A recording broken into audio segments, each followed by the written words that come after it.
샬롬 샬롬 샬롬 샬롬. 하나님 사랑합니다. 여러분 주 안에서 사랑합니다. 오늘 잠언 말씀 봅니다. 19장 말씀이죠. 1절에서 17절. 가난해도 성실해야 되죠. 미련한 자의 특징은 말과 행동이 너무나 경솔하죠. 가난하고 상황이 좋지 않다고 하나님을 또한 원망해서도 안 됩니다. 소외당하고 무시당해도 믿음으로 성실하게 행할 때 더욱 큰 은혜가 있습니다. 가난해도 하나님 앞에 성실하게 살아가는 저와 여러분들 되시기 바랍니다. 19장 1절에서 4절 보니 가난하여도 성실하게 행하는 자는 입술이 패역하고 미련한 자보다 나으니라. 맨 앞에 이렇게 나오죠. 자식 없는 소원은 선하지 못하고 발이 급한 사람은 잘못 가느니라.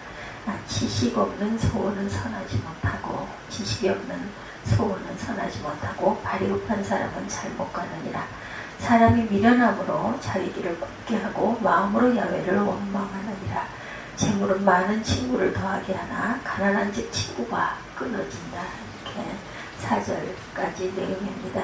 좋지 않은 일이 생기면 다른 사람을 탓하고 하나님을 원망하기 쉽죠. 그러나 어떤 상황이든 자신을 돌아보고 성실한 태도를 잃지 않는 것이 중요합니다. 그 시간을 견디지 못하고 불안한 마음을 따라 이리저리 방황하면 제대로 자신을 볼 수가 없게 되죠. 형편이 안 좋아지면 자신의 옆에 있는 사람은 줄어들 수 있어요.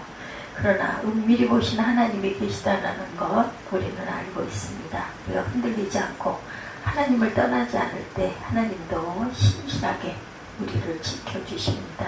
1절이죠. 가난하여도 성실하게 행하는 자는 입술이 패역하고 미련한 자보다 낫다. A가 B보다 낫다는 형식의 잠언입니다. 오늘 본문에 명시적으로 언급되지는 않지만 가난한 자에 상응하는 부자의 모습이 숨겨져 있다고 볼 수가 있습니다. 가난이라는 주제가 1절, 7절, 17절에 3번 등장합니다. 가난하여도 성실하게 행하는 자로 번역된 표현은 가난한 상황에서도 정직한 품성대로 걸어가는 자라는 뜻을 가지고 있죠. 여기서 가난하고 정직을 연결함으로 부정한 방법으로 얻는 재물보다 정직한 가난이 더 가치가 있음을 강조합니다. 입술이 패역한 자는 마음이 패역한 자를 말합니다. 하나님은 미련한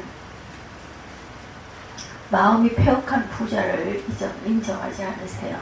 그러므로 당연히 하나님이 인정하시는 가난해도 의로운 자가 패역한 부자보다 훨씬 낫다는 거죠. 2절에 지식 없는 소원은 선하지 못하고 발이 급한 사람은 잘못 가느니라. 이 잠언은 잘 알려진 급할수록 돌아가라는 격언과 가깝습니다. 누군가가 행동하기 전에 생각하지 않고 충동적으로 어떤 일을 하면 분명 실수를 저지른다는 것. 지식 없는 소원을 NIV에서는 지식 없는 열심으로 번역하고 있죠. 우리가 열심 또는 열정을 가졌다는 것은 건강한 삶을 살고 있다는 뜻입니다.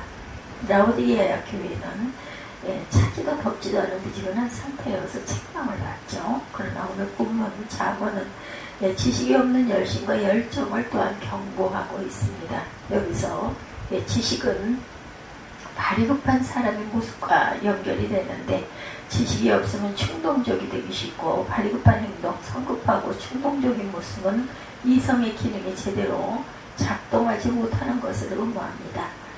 행동이 생각보다 앞서는 것, 결국 잘못된 결과를 낳습니다. 마라톤으로 비유하면 인생을 열심히 뛴다고 해서 옳게 사는 것이 아니라는 거죠. 목표가 무엇인지 목표 지점에 도달하는 게 어떤 길인지를 알고 뛰어야 한다. 뛰기는 열심히 뛰었는데 엉뚱한 곳에 가 있거나 다른 길로 달린다면 지식 없는 열심으로 산 결과를 초래한다는 것. 13절입니다. 사람이 미련함으로 자기 길을 굽게 하고 마음으로 야훼를 원망하느니라. 잘되면 자신, 잘못되면 조상 탓이다 이런 말이 있죠. 인간의 자기 중심적인 태도를 잘 드러내는 말입니다. 자신의 미련함과 어리석음으로 인해서 망쳐진 자신의 삶에 대해서 하나님을 원망하는 사람들이 있어요. 삶이 잘 풀리지 않을 때 자신의 문제점을 인식하려고 하는 대신 남을 탓하거나 심지어 하나님을 원망하고 어리석은 자들, 이렇게 자기 패배적인 행동을 스스로 하고 그 행동을 제지하지 않은 하나님을 원망하는 자는 미련한 자들이다. 자신이 잘못하고 하나님이 왜 이거를 말리지 않으셨습니까? 이렇게 남의 탓을 하는 사람들 많이 있어요. 그렇죠?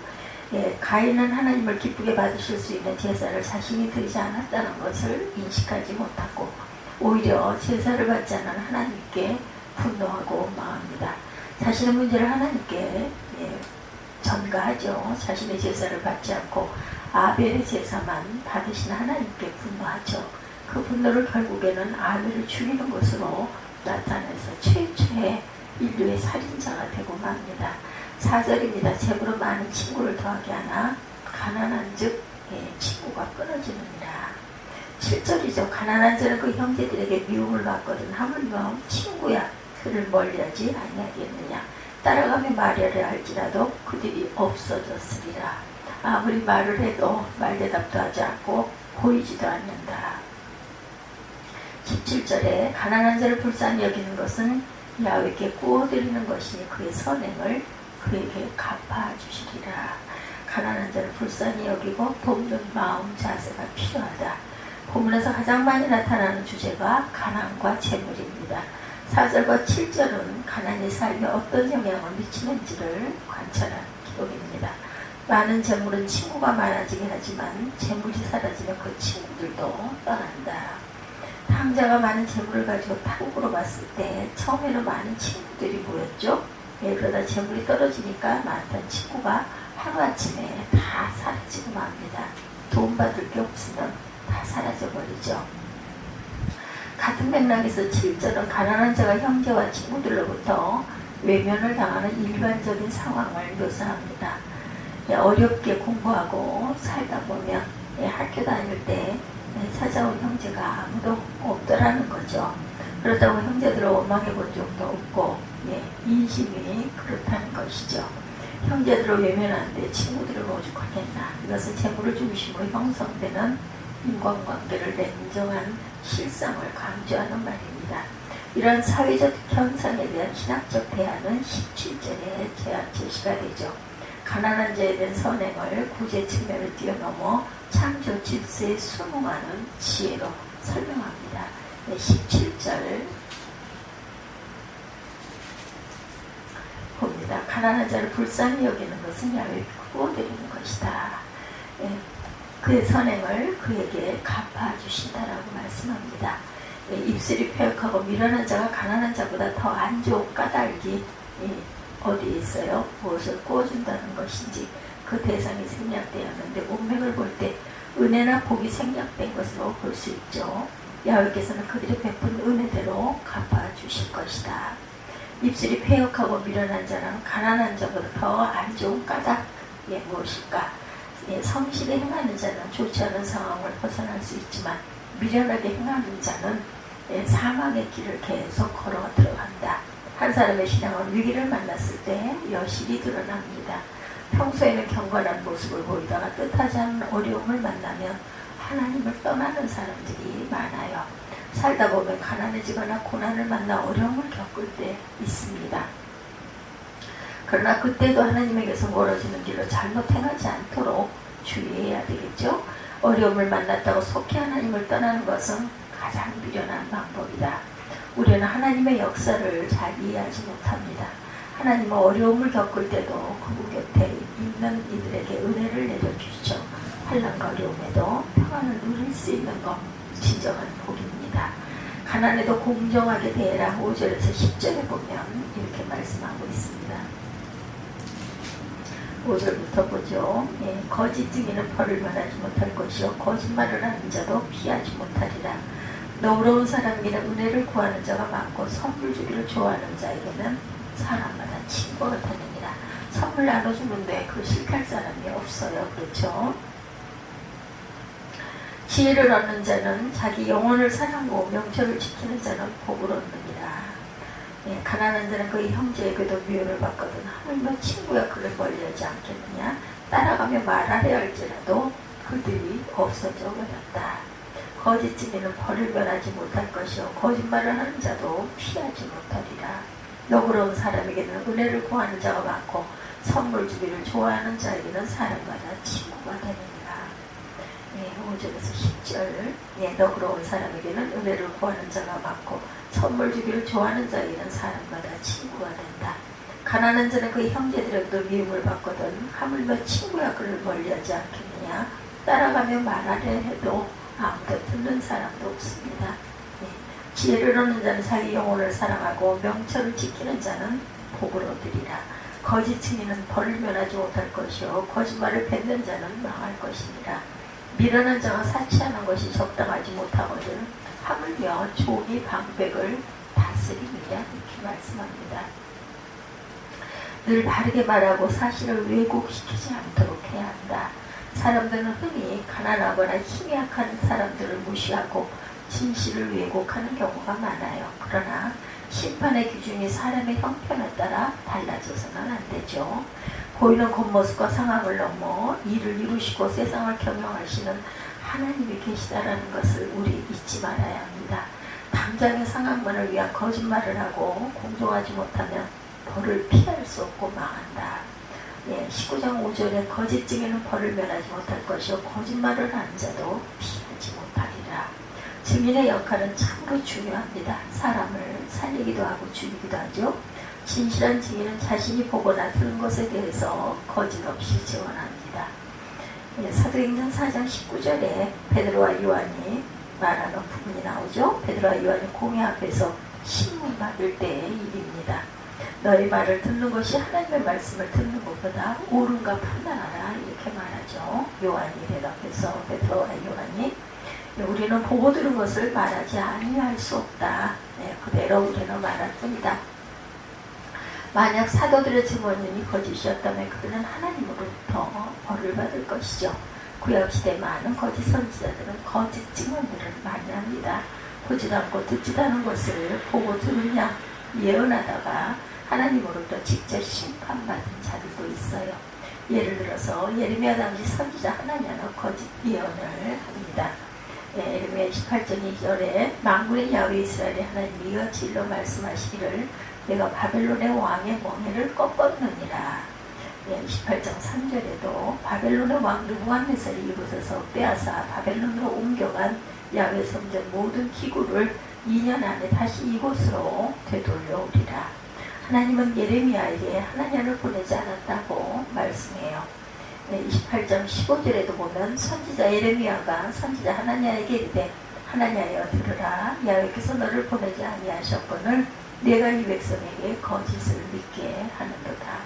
예레미야 28장 16절입니다. 그러므로 야훼께서 이같이 말씀하시되 내가 너를 지면에서 제하리니 내가 야훼께 패역한 말을 하였습니다.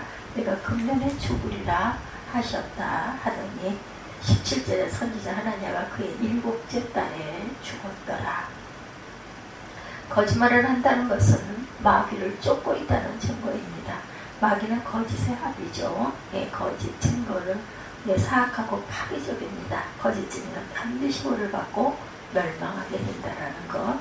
잠언 19장 6절에 너그러운 사람에게는 은혜를 구하는 자가 많고 선물 주기를 좋아하는 자에게는 사람마다 친구가 되느니라. 이것은 앞에서 거짓말하는 사람과 비교가 됩니다. 하나님의 백성들은 일단 다른 사람에게 너그럽습니다. 자기 자신이 하나님 앞에서 큰 죄를 용서받는 죄인이라는 것을 알았기 때문이죠. 사람은 관대한 사람을 좋아하게 되어 있어요.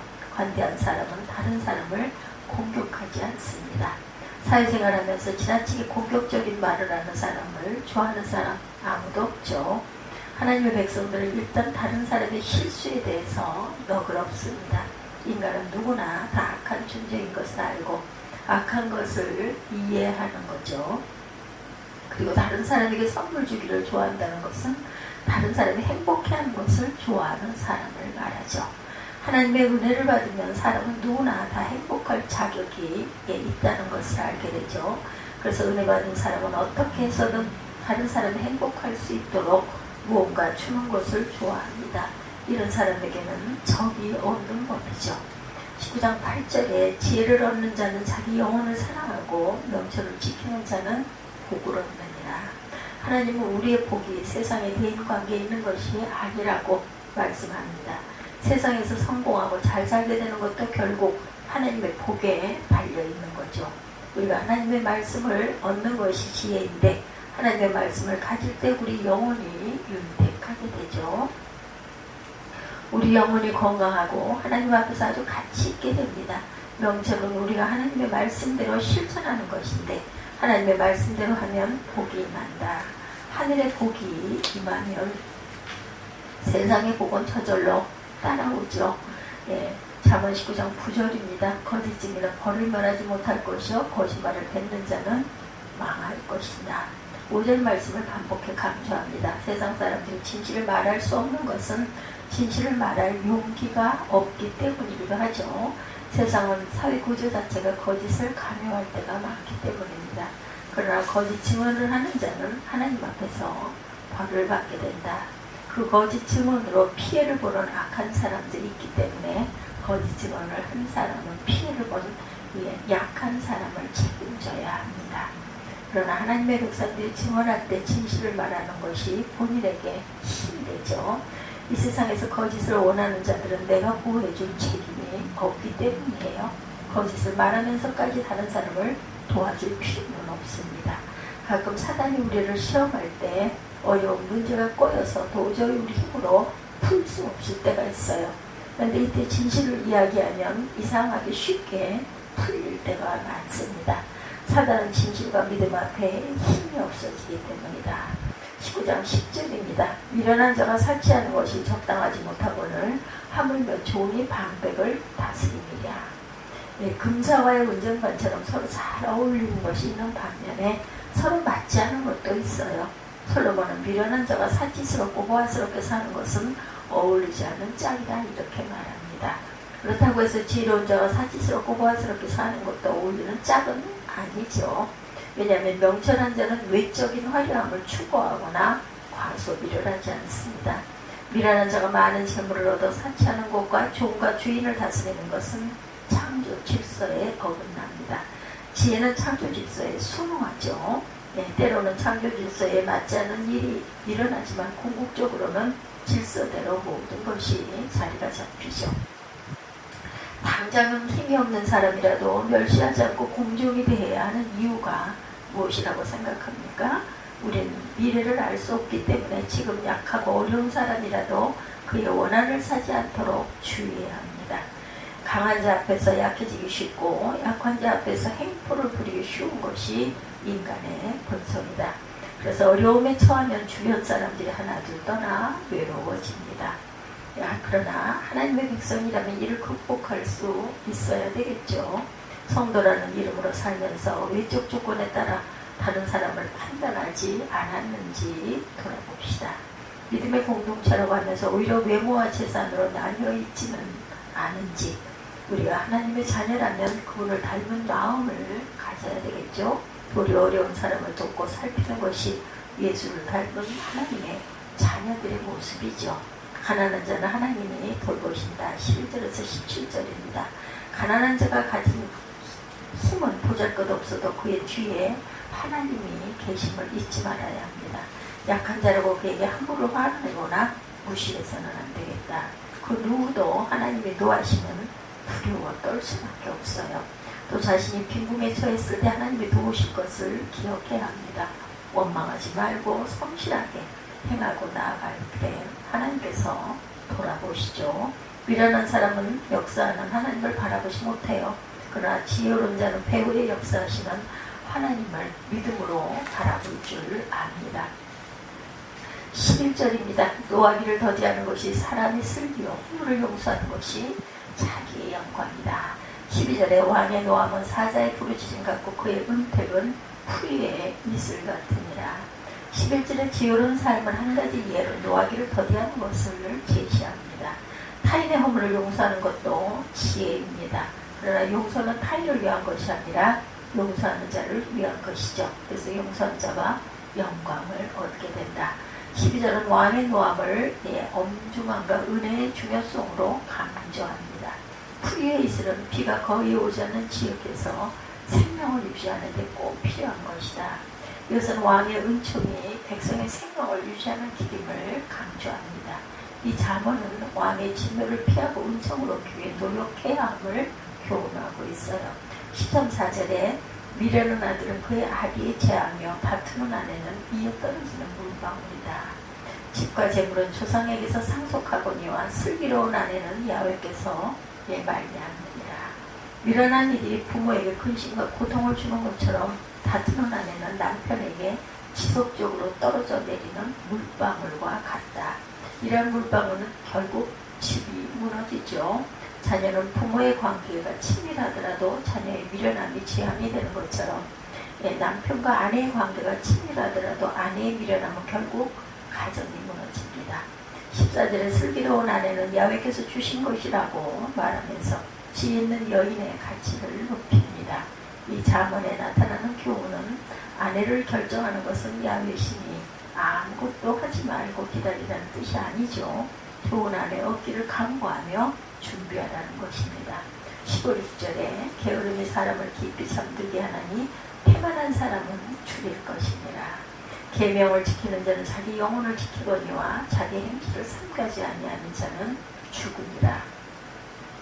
15절 게으름에 대한 경고죠. 잠자기를 좋아하고 주어진 일에 최선을 다하지 않는 자, 그러한 자는 어떻게 재물이 줄어들고 결국 먹을 것도 없어지는 상태에 이른다.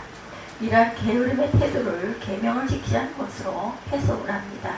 계명을 지키는 자는 자신의 생명을 지키는 반면에 게으른 자, 자신의 행실을 절제하지 않는 자는 결국 죽게 될 것이라고 심판적 선포를 받고 있습니다. 17절에 가난한 자를 불쌍히 여기는 것은 야훼께 부어드리는 것이니 그의 선행을 그에게 갚아주시리라. 하나님이 갚으세요. 야훼 하나님이 가난한 자를 돌보시는 것을 아는 사람이라면 어떻게 행동해야 할까? 하나님은 우리의 행동을 보고 계시기 때문에 가난한 자를 돕는 것은 손해가 아니라 도리어 크게 은혜를 누리는 것이다. 물질적인 풍요는 행복의 절대 조건이 될 수 없습니다. 지나치게 물질적인 이득에 눈을 두면 더 중요한 일을 놓친다. 특히 신앙을 가진 성도라면 더 억울합니다. 돈의 능력은 확실히 믿으면서도 살아계신 하나님을 불신하고 있지는 않은지. 당장은 손해보는 것 같아도 베풀며 사랑하는 자는 하나님이 주시는 천국과 같은 은혜를 누립니다. 가정의 행복도 마찬가지죠. 배우자와 다툼이 끊이지 않는다면 다른 모든 조건이 갖추어져도 행복할 수 없어요. 겉모습과 재물로 사람을 판단하지 말고 하나님의 관점의 세상을 바라보는 저와 여러분들이 되시기를 주님의 이름으로 축복합니다.